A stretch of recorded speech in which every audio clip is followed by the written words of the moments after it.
మహారాష్ట్ర సరిహద్దుల్లో ఉన్న pens national park సమీపంలోని ఓ ఊళ్ళో ఓ వింత ఘటన ఆలస్యంగా వెలుగులోకి వచ్చింది. ఇటీవల వర్షాలు వరదల కారణంగా టైగర్ రిజర్వ్ బయటకు ఓ పెద్ద పులి వచ్చింది. రాజు పటేల్ అనే 52 ఏళ్ల ఓ కూలీ ఫుల్లుగా మద్యం సేవించేసి రోడ్డు మీద వెళ్తూ ఉండగా ఆ పెద్ద పులి ఇటు ఎదురుపడింది. మద్యం మత్తులో పులిని పిల్లిగా భావించిన రాజు ఇటు గోముగా దాని తల నిమిరాడు. అంతేకాదు ఆ పులికి తన దగ్గరున్న మద్యం తాగించడానికి కూడా ప్రయత్నించాడు.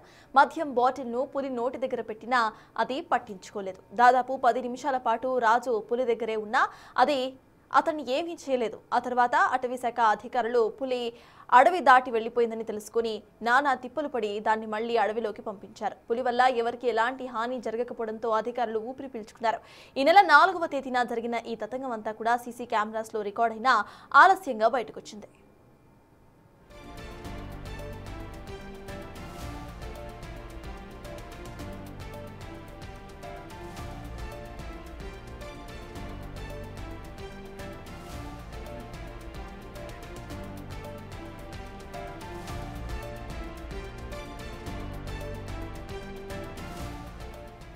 మధ్యప్రదేశ్ మహారాష్ట్ర సరిహద్దుల్లో ఉన్న పెన్స్ నేషనల్ పార్క్ సమీపంలోని ఓ ఊళ్ళో ఓ వింత ఘటన ఆలస్యంగా వెలుగులోకి వచ్చింది. ఇటీవల వర్షాలు వరదల కారణంగా టైగర్ రిజర్వ్ బయటకు ఓ పెద్ద పులి వచ్చింది. రాజు పటేల్ అనే 52 ఏళ్ల ఓ కూలీ ఫుల్లుగా మద్యం సేవించేసి రోడ్డు మీద వెళ్తూ ఉండగా ఆ పెద్ద పులి ఎదురుపడింది. మద్యం మత్తులో పులిని పిల్లిగా భావించిన రాజు గోముగా దాని తల నిమిరాడు. అంతేకాదు ఆ పులికి తన దగ్గరున్న మద్యం తాగించడానికి కూడా ప్రయత్నించాడు.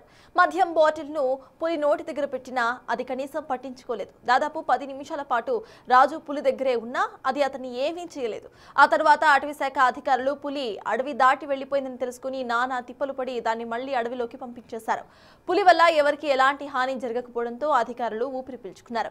ఈ నెల 4వ తేదీన జరిగిన ఈ తతంగం అంతా కూడా సీసీ కెమెరాస్ లో రికార్డ్ అయినా ఆలస్యంగా బయటకొచ్చింది.